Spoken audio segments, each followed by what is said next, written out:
Welcome back to the show. I'm with Tom Tancredo and Barbara O'Brien.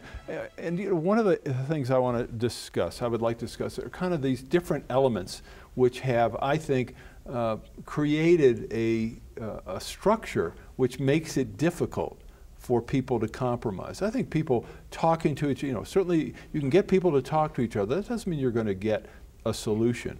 And in some cases, and I think, Tom, you were really intimating this in the first show, in some cases maybe it's not a compromise solution, it's a choice that we're either going to go down this path or we're going to go down that path, and maybe whoever wins electorally gets to choose that path. So let me mention a couple of different factors. One that I think impact where we are politically today, and maybe impact Congress's and the administration's inability to solve the big problems. I think everyone would agree, and tell me if you think I'm wrong, Tom and Barbara, that to date, the President and the Congress have not been successful in solving the nation's big problems. The way campaigns are waged today, are they, in your opinion, in terms of kind of, is there more of a scorched earth approach? Are campaigns tougher, meaner, more divisive, harder to come back from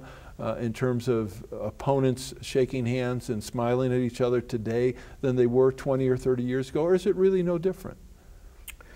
My first campaign for elected office was in 1976 for a state house race, and I think we spent about $8,000 or $9,000. And that was a lot. And that was a lot. So what has certainly changed dramatically, incredibly, and maybe it's just inflation, I don't know what, but I know that it is enormously expensive now, and so that is a big part of it.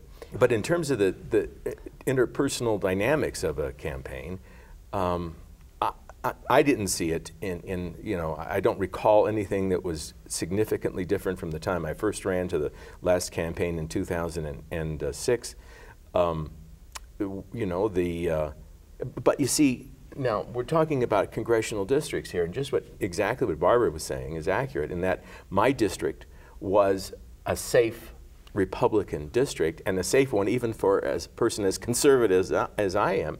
So there wasn't as much pressure for me to reflect a divided constituency when I went to Washington. So I absolutely agree with you in that regard. That and you can see it where people are elected from a very from a constituency that's pretty much equal Republican Democrat, and you can definitely see that their the way of handling things in Washington is a lot different. Right. So she's absolutely right in terms of how congressional districts are divided up is a great determination as to how that Congress is going to act. All right, and gerrymandering is certainly one of the huge issues.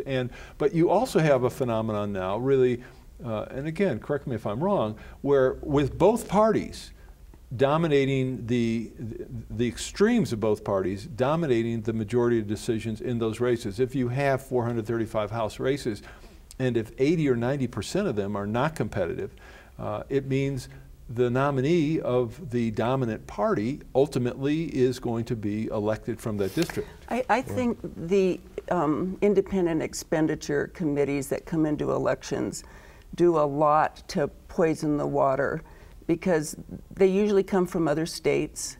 They spend a lot of money. They don't live here. They're not accountable to anyone.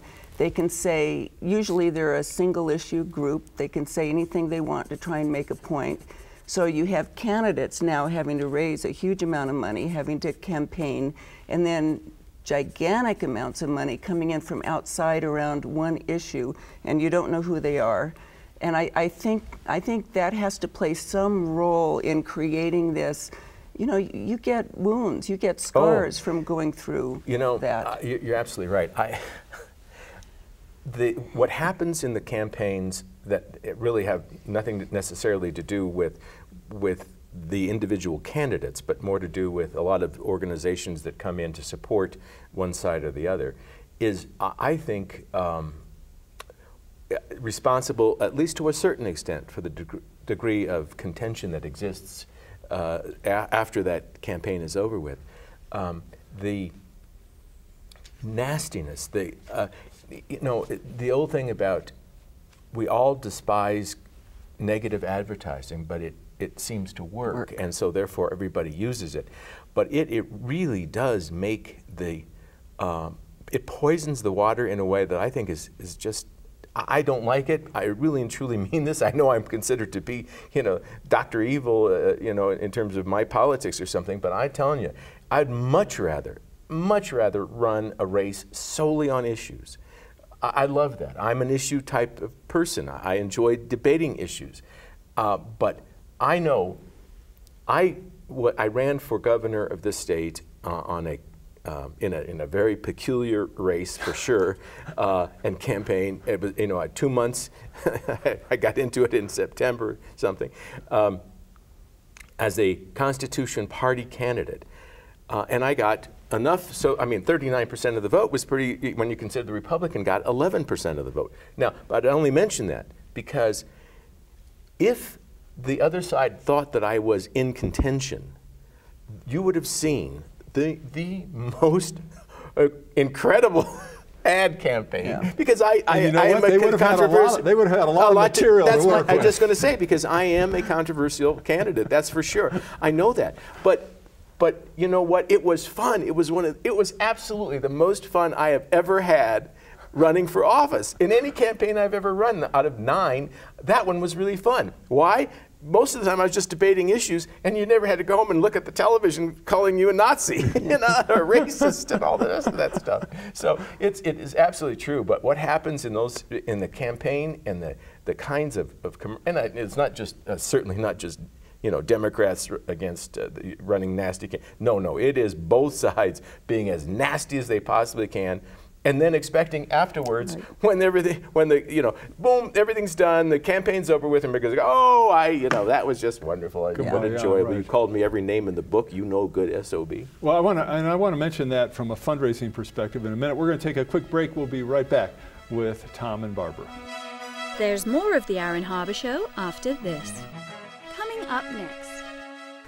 The elections are determined not by issues, but by personalities. Doesn't matter about the economy, doesn't matter anything else. How do the people perceive him? On their side or not? That's amazing to me, but it is the reality of the situation we face.